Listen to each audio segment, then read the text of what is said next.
Hello， 大家好，欢迎收看本期小白测评，我是王炯啊。今天这期视频呢，依旧是小白测评2019年尾的这个年终盘点系列啊，这是第2期了。今天是我们的年度旗舰相机横评。其实每年快结束的时候呢，我们都会盘点一下今年整个机圈的这个手机相机到底做得如何。尤其是今年啊，这个大家的迭代速度啊，还有技术的更新速度呢，又快了一番。什么移像素啊，什么电影镜头啊，5颗摄像头啊，超级夜景、超级防抖全都来了。在这个5G 爆发的前夕，或者说现在已经开始爆发了，厂商们不光是在拍照上，又在这个录像视频端呢进行了新一轮的发力。现在1整年过去了，发布的旗舰也是一堆，谁是全年的相机拍照之王呢？小白测评2019年度旗舰相机大横评，不可观之体验马上开始。记得3连本视频点赞、收藏、投硬币。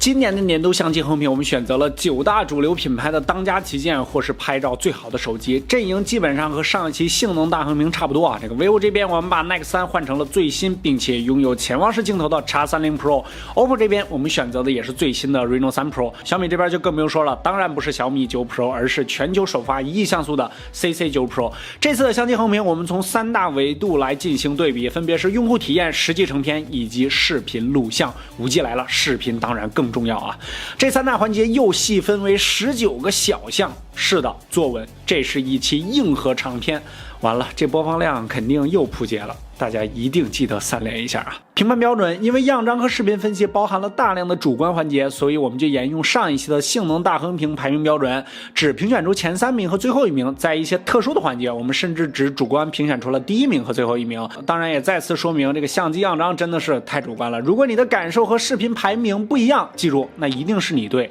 因为每个人的喜好是不一样的，咱们不争啊。颜色标记上和上一期一样，第1名红色标记，第2名黄色标记，第3名蓝色标记，最后1名用灰色标记。综合红色最多的就是年度最佳拍照旗舰，最后我们数色块就可以了。拍照体验，这是我们的第1个大环节。其实你细想一想，最影响人拍照体验的就是拍照速度，也就是按下快门之后照片的处理速度。如果你的手机拍照处理的速度很慢，那么在生活中你会错失很多瞬间，很可能会错失一张对你非常有意义的照片，是吧？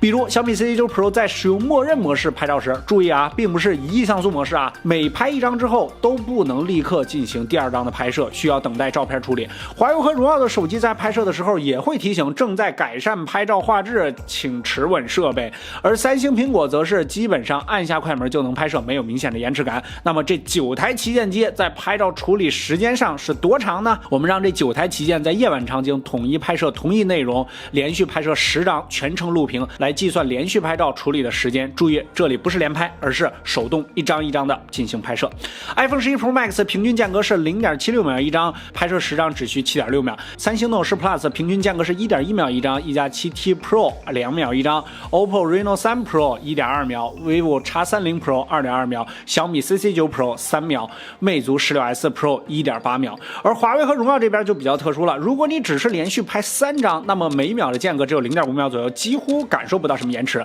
但是如果你连续拍摄3张以上，那么后面的处理时间就会加长，华为是 2.67 秒一张，而荣耀的处理速度则要稍快一些， 2.45 秒一张。在更加极限的暗光下，拍照算法的压力对处理器性能的要求进一步提高。苹果的平均间隔依旧是 0.78 秒一张，仅比上一次慢了 0.02 秒。三星这边 1.25 秒一张，1加 1.98， OPPO 1.18， 魅族 1.8， 他们仨和上一次测试时的处理时间差不多。而小米 CC9 Pro 就比较牛了，平均间隔直接从前面的3秒延长到了 7.69 秒一张，拍摄6张整整用了46秒。果然是我的心在等待，一直在等待。vivo 的平均间隔是 2.91 秒一张，华为和荣耀即便是在如此暗的场景下依然和上面一样，如果只连续拍摄3张，华为是 0.34 秒，荣耀 0.32 秒，连续拍摄3张以上时，华为 2.52 秒，荣耀 2.49 秒。所以说旗舰机在多帧合成时，它们之间耗时差距并不大，都在1到2秒左右。而小米 CC9 Pro 的多帧合成就需要 3.7 秒，也再次印证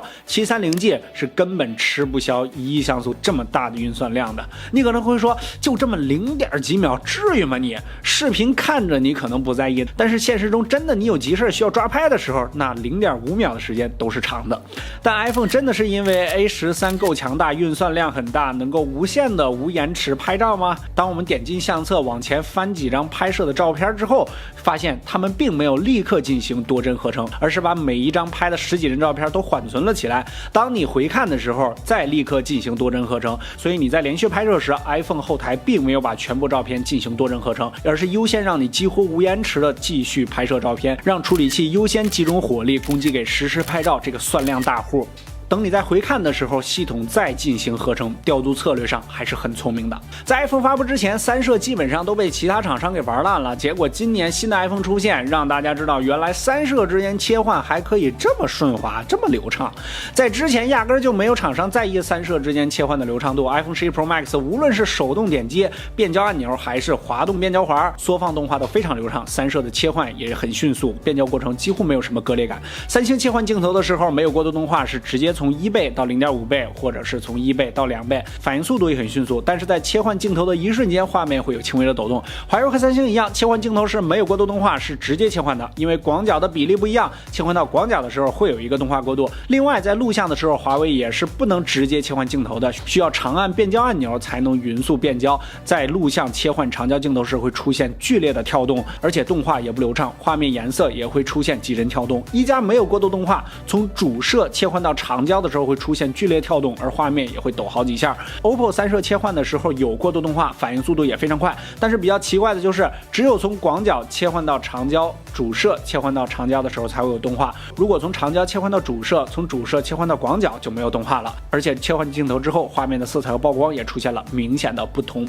而拥有5颗摄像头的小米 C9 Pro 在录像的时候压根没有任何变焦按钮，只能通过2个手指捏合来进行缩放变焦，而且也不顺滑。在录像的过程之中不支持切换镜头，你只能在录像开始前决定好用哪颗摄像头进行录像。华为和荣耀一样，在录像的时候是没有镜头切换按钮的，只能长按变焦按钮进行切换。切换镜头时，从超广角切换到主摄画面会有明显的跳动。而 vivo 在录像的时候则是不支持切换超广角镜头，但是可以切换2个长焦镜头。在切换镜头时也有过渡动画，但是动画的反应有点慢，而且有的时候还没有，这个画面也会出现比较明显的抖动。魅族在录像的时候也不支持切换超广角，也没有过渡动画，但是我们切换到2倍之后发现画质并没有提升，用手堵住长焦镜头才发现魅族的2倍并没有使用长焦镜头，而是主摄裁切而来的。另外再单独说一下小米 C9 Pro 的超广角位置设计的不太合理，镜头太靠下了，这个拍照的时候手指经常会挡住镜头，并且概率非常高。普通拍照挪一下手就可以了，但是如果你抓拍的话，第一张大概率会拍到手指。超广角就是因为主摄拍摄的范围不够大，所以手机才纷纷上了超广角镜头。用超广角拍摄建筑和风景的时候会有更强的视觉冲击感。而华为不走寻常路，广角不追求宽广，而是追求和主摄一样的画质，给广角镜头上了一颗4000万像素 1.54英寸的大底，结果作为牺牲，广角的焦距仅有18毫米。但是如果你在光线不好的环境中使用超广角，会得到更高画质的画面。在超广角的焦距方面，最广的是三星和苹果，35毫米等效焦距换算下来是13毫米，然后是小米的15毫米，魅族、OPPO、vivo 一加的16，然后是华为的18，视角最窄的是荣耀的19毫米。那么你是想要广角更广，还是想要广角画质更好呢？大家可以走一波弹幕讨论一下。我先说一下我自己的观点啊，大哥你都叫超广角了，我肯定要拍得广啊，对不对？体验环节我们对比完毕，来看一下目前的排名情况。体验环节我们一共分为了6个维度 ，iPhone 11 Pro Max 拿下了5个第一，当然也是意料之中的。iPhone 最大的优势就是在体验方面做得非常好。别着急，后面就是样张实拍和视频实际对比环节，好戏才刚刚开始。实际样张成像效果对比，所有的样张都是我们使用手机当前最新稳定版固件进行拍摄的。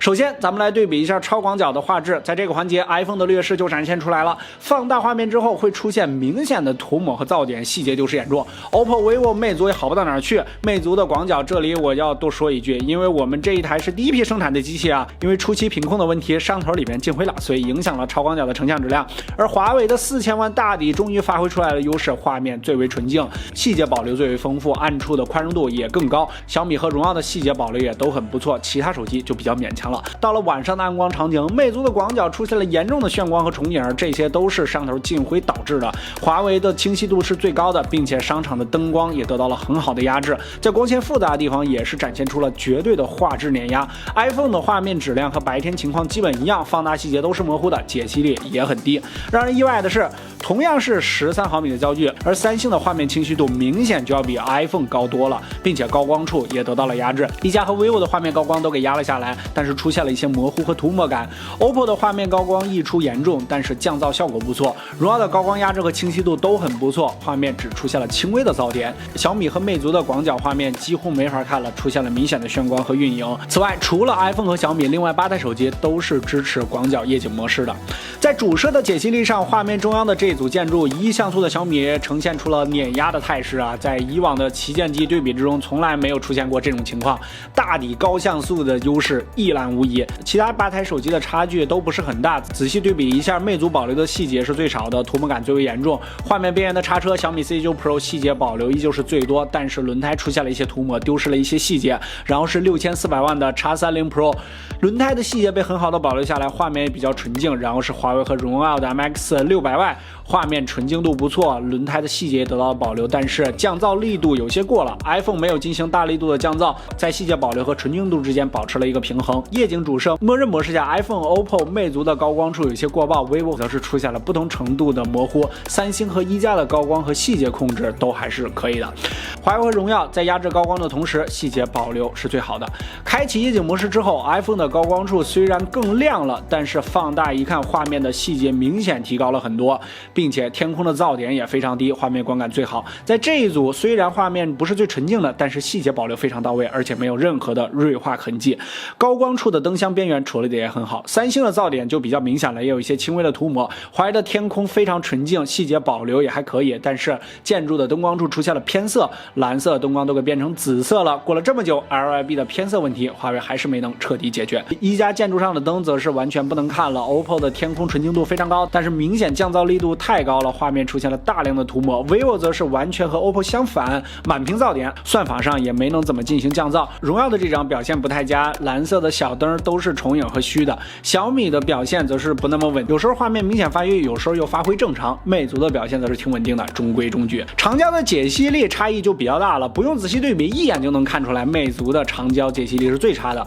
画面一片模糊，这也是魅族的老毛病了。前几代的长焦解析力就是这样，大家都在进步，而魅族的长焦还在原地踏步。vivo X30 Pro 的5倍长焦画面纯净度很高，但是有一点没有对上焦，字体有一些看不清，拍了几组都是这样，应该是拍摄时这一版的固件问题。小米的5倍长焦锐化痕迹比较明显，没想到保留的细节是最多的，大楼上的字体最清晰，然后是华为和荣耀一加的3倍光学变焦， iPhone、三星、OPPO 都是2倍光学变焦。在今年新 iPhone 发布之后，还有一项功能大家变得异常关注，就是主长广3个摄像头之间的白平衡一致性。我先来问大家一句啊，大家在乎这个一致性吗？我们为此特意发了一条动态来问大家，得到了很多回答。首先有一部分人说不重要，只要拍出来的好看就行了。另外一部分人说很重要，白平衡作为最基础的要素，3颗摄像头拍出来的颜色都不一样，还有什么资格说自己拍照好呢？白平衡不一致让人很难受，严重影响到了拍摄体验。第三派就是不重要，但是你必须有，如果能代表成像技术进步，那肯定要。这些阵营谁对谁错，我们就没法判断了。可能有些看视频的小伙伴甚至连白平衡是什么还都不知道。每个人心中都有自己的标准，选择自己喜欢的就可以了。那么下面我们来简单看一下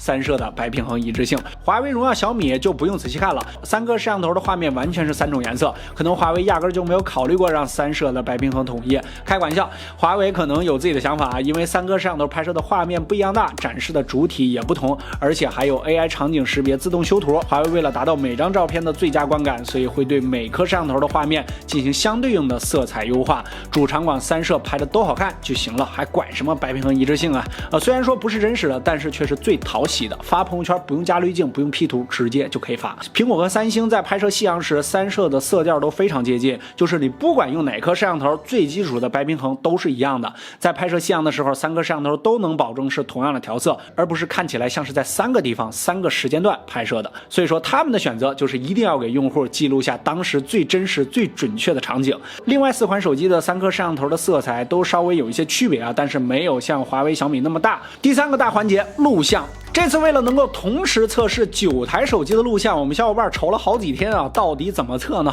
好像在我们所有看过的手机测评之中都没有出现9台手机同时录像的测试。最后没办法，我们自己手工 DIY 了一个最新版的拍摄辅助工具，才得以让9台手机同时录像，并且它们相互之间的视角差距也不是很大。首先说明一下，荣耀和华为都搭载了一颗所谓的电影镜头，其实就是那颗广角镜头，所以默认就是使用广角镜头进行录像的，视角要比其他默认主摄的手机更广那么一些。首先来看一下宽容度，拥有电影镜头的华为和荣耀表现最差啊，这并没有出现什么特别的优势啊。在高光比的场景中，高光过曝严重，而且在室内的场景时，华为的宽容度也是最差的，让人大跌眼镜。三星、一加、OPPO、小米高光也都有一些过曝，但是没有那么严重。魅族和 vivo、iPhone 高光处都是控制的最好，但是多对比几段之后，我们就会发现一加的画面对比度非常高，阴影处丢失了很多细节，而且经常以亮部测光为准，大多数的画面主体都比较暗。iPhone 依然有视频 HDR 突然失灵的情况发生，但是通过多段录像整体来看，和 vivo X30 Pro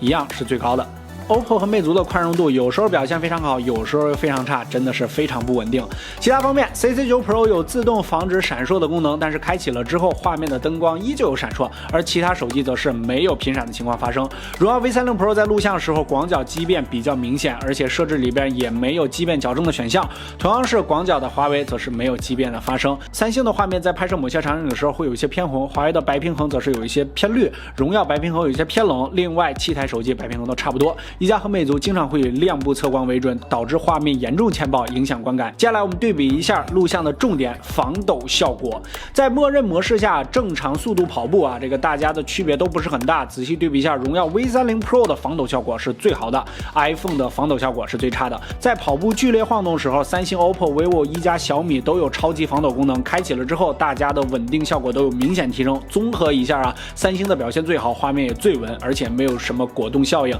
iPhone 的画面防抖效果最差，中等速度跑步时画面抖动就已经很明显了，在后面剧烈晃动的时候画面几乎不能用，但是好在没有任何果冻效应。废话，防抖的这么弱，哪来的果冻效应？ OPPO Reno 3开启了超级防抖 Pro 之后呢，切换到了超广角镜头，和小米 CC9 Pro 一样，画面稳定效果明显，但是出现了比较严重的果冻效应，画面看起来有点难受。 V30 Pro 的超级防抖并没有切换到超广角，而是通过主摄裁切来实现的，所以拍摄的范围最小，而且画面裁切了这么多，防抖效果还没有另外几家好。华为和荣耀的防抖效果比 iPhone 要好一些，但是不如有超级防抖的手机，而且还出现了一个奇葩的场景，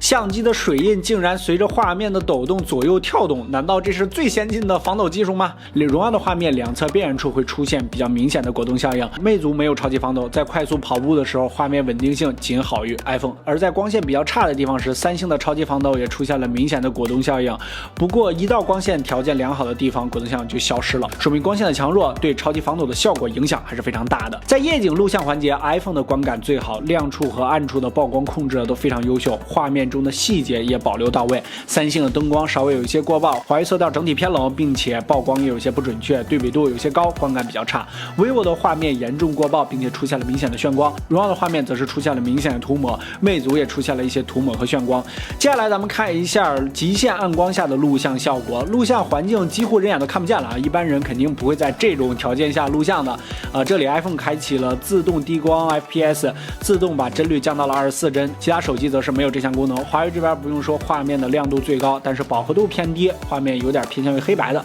三星的画面亮度也可以，但是出现了大量的红色噪点。iPhone 的画面降到了24帧，所以画面比较亮，噪点比较明显，但是仔细看颜色保留是最丰富的。荣耀的画面也挺亮的，但是画面涂抹严重，几乎没有多少细节可言了。最后是小米 C9 Pro， 曝光没有前面记者亮，但是画面中保留细节是最多的，墙壁的纹理也是很清晰，大体还是有优势的。而一加、OPPO、vivo、魅族这4款手机的画面基本是一片漆黑，一到光线稍弱的地方几乎什么都拍不到了。最后我们来对比一下9台手机的录像录音效果。测试方法是9台手机并列排放，麦克风无遮挡，周围有3个在播放的音源，我们360度围绕手机说一段话，看看谁录的最清晰。此环节强烈建议大家戴上耳机进行试听。大家好，这里是小白视频，我们现在在嘈杂的环境中进行视频录音音质质量对比。大家好，这里是小白视频，我们现在在嘈杂的环境中进行视频录音音质质量对比。大家好，这里是小白视频，我们现在在嘈杂的环境中进行视频录音音质质量对比。大家好，这里是小白视频。我们现在在嘈杂的环境中进行视频录音音质质量对比。大家好，这里是小白视频。我们现在在嘈杂的环境中进行视频录音音质质量对比。大家好，这里是小白视频。我们现在在嘈杂的环境中进行视频录音音质质量对比。大家好，这里是小白视频。我们现在在嘈杂的环境中进行视频录音音质质量对比。大家好，这里是小白视频。我们现在在嘈杂的环境中进行视频录音音质质量对比。大家好，这里是小白视频。我们现在在嘈杂的环境中进行视频录音音质质量对比。视频播放完毕，因为收音设备再加上视频网站压缩，还有你的播放设备不同，肯定会和原始效果呢有一些差距。此环节真的是完全主观评分啊！走弹幕，你觉得哪个录音效果是最好的呢？全部环节对比完毕，咱们来看一下总表格啊，一共3大环节，19个对比小项 ，iPhone 以11个第一，夺得了2019小白测评年度旗舰相机第1名。其中在用户体验、录像环节都取得了绝对优势，可以说是实至名归了。三星 Note 10 Plus 和 Mate 30 Pro 5G 拿下了6个第一，并列第2。1亿像素的小米 C9 Pro 在我们的这次对比之中呢，没有多少优势，反而在某些环节是有一些劣势，拿到了5个第一，位列第3。然后是荣耀 V30 Pro 4个第一，一加 7T Pro、V30 Pro、OPPO Reno 3 Pro 这3个兄弟都是拿到了3个第一。最后一个不知道大家和之前猜的一不一样啊？是魅族 16S Pro 拿到了2个第一。再次重申，如果你的感受和视频中不太一样，那么请记住，一定是你对，因为相机视频拍照的效果这事儿真的是比较主观的。我们这一期视频更多的是给大家一个集中展示的平台，让视频前的你能够一次看全，一次对比这些年度旗舰的效果到底怎么样。